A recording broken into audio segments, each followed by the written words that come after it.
Olá, no vídeo de hoje irei explicar sobre os vórtices que ocorrem no campo da meteorologia. Vórtices esses que são os tornados, tromba d'água, os pequenos redemoinhos, os gustinados, os landspouts, os tornados de fogo, tornados de gelo e etc. Mas antes, aqui vai uma rápida explicação sobre o vento. O vento nada mais é do que o gás em movimento. Esse gás pode estar em movimento por causa da temperatura, do deslocamento de alguma coisa pelo ar, entre outras causas. O vento do dia a dia muitas vezes está relacionado à diferença de temperatura, pois eles fluem de um centro de alta pressão, que é frio, para um centro de baixa pressão, quente. Isso ocorre porque, como o próprio nome diz, o local frio possui uma pressão mais forte. Logo o gás se movimenta para um local com menos pressão e mais quente. Os tornados são os vórtices mais conhecidos provavelmente. Se formam graças aos movimentos de ar ascendente e descendente de uma nuvem cumulonimbus. O ar ascendente é quente, o descendente é frio. Por este ser mais denso, por vezes o ar frio pode descer na mesma localização que o ar quente está subindo. Os dois se chocam verticalmente e cria esse violento fenômeno. Lembrando que a causa dos tornados ainda não é devidamente concreta, mas essa é a mais provável. Eles sempre se formam junto de uma nuvem chamada nuvem-parede, que também gira e está relacionada a um mesociclone, que é uma grande rotação dentro de uma tempestade, que fica conhecido como supercélula graças a ela. Os tornados são destrutivos e possuem uma escala conhecida como escala Fujita, que vai do menos perigoso até os tornados mais fortes, e são numerados do F0 até o F5. O tornado F0 é o mais fraco, com velocidades menores que 117 km. Poucos danos. O F1 tem a velocidade de até 180 km no máximo. Eles já são fortes para destelhar levemente algumas casas, mover carros em movimento para fora da estrada e tombar trailers. O F2 tem a velocidade de até 255 km por hora. Os tornados assim já conseguem levantar telhados de casas e demolir trailers, e têm forças para empurrar vagões de trens para fora dos trilhos. O F3 possui uma velocidade de até 332 km por hora. Esse já pode levantar árvores pela raiz e derrubar paredes. O F4 vai até 418 km por hora e pode arremessar caminhões e locomotivas. Casas já podem ser destroçadas e prédios severamente depredados. E por fim o F5, o mais forte das categorias. Seus ventos vão até 512 km por hora.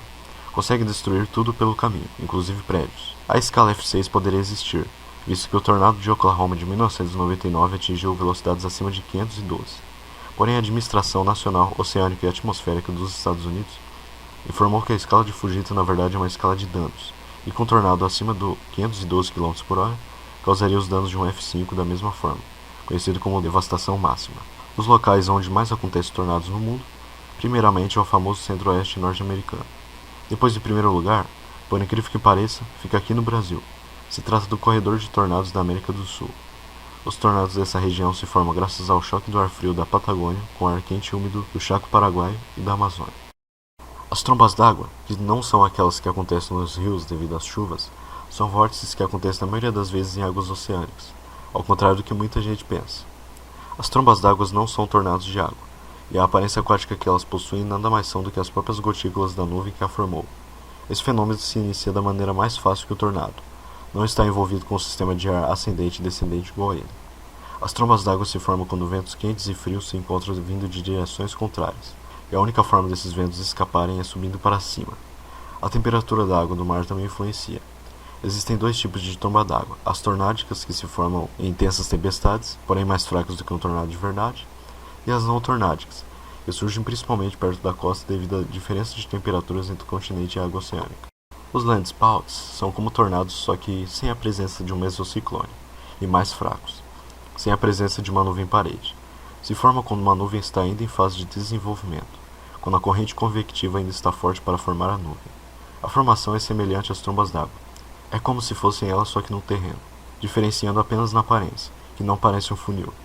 Esse tipo acontece mais em locais semiáridos, onde a base das nuvens são mais altas. Os gustinados são vórtices de aparência mais bagunçada. Não formam funis, se assemelham bastante com os redemoinhos, que irei explicar mais para frente. Os gastinados se formam de um fluxo descendente de ar frio de uma nuvem de tempestade, diferente dos tornados que se formam de um fluxo ascendente. O ar quente que está na frente da tempestade encontra o ar frio que desceu dela. E então os dois se chocam e o gastinado pode ser formado. Eles se formam próximo de uma nuvem prateleira. Os redemoinhos, em inglês Dust Devil, são pequenos vórtices de poeira que se formam em dias muito quentes, secos e muitas vezes sem nuvem. Eles são finos, mais fracos e muitas vezes invisíveis caso não haja sujeira para ele levantar. Se formam quando uma parcela de ar quente, no chão, encontra uma camada um pouco mais fria acima dele. Os ares em volta aproveitam o vórtice e alimentam ele.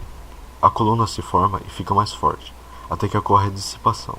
Redemoinhos são muito comuns no planeta, e inclusive ocorrem em outros planetas como Marte, onde o rover Spirit flagrou esse em sua superfície. Agora falando dos vórtices especiais, começo com o redemoinho de fogo, que são formados pela alta corrente ascendente durante o incêndio, na maioria das vezes florestal. Esse tipo de redemoinho é muito perigoso e forte, podendo arrastar o incêndio por mais áreas. Os redemoinhos de vapor ocorrem em cima de lagoas e lagos em dias muito frios. Quando a água está quente, o ar acima frio. Formam-se nuvens em cima dela. Afinal, o vapor que sai da água se condensa logo acima dela. Pode ocorrer mini-vórtices caso haja vento seco no local.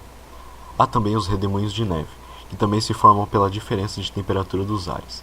Geralmente o solo aquecido pelo sol gera um ar mais quente do que o outro ar que veio de outro local. Os dois se chocam e criam esse fenômeno. Infelizmente há poucas informações sobre esse fenômeno, pois são raros. Redemoinhos também se formam dentro da água, resultantes de diferenças de temperatura na própria água. Porém esse assunto não irei me aprofundar. Mas um desses fenômenos é o dedo da morte, uma coluna de gelo que se forma debaixo da água, quando a temperatura da água é bem mais alta do que a do ar em cima. Esse vórtice mata muitas criaturas que vivem embaixo da água. O próximo vídeo de explicação irá falar dos grandes vórtices, nesse caso, os furacões. Até a próxima.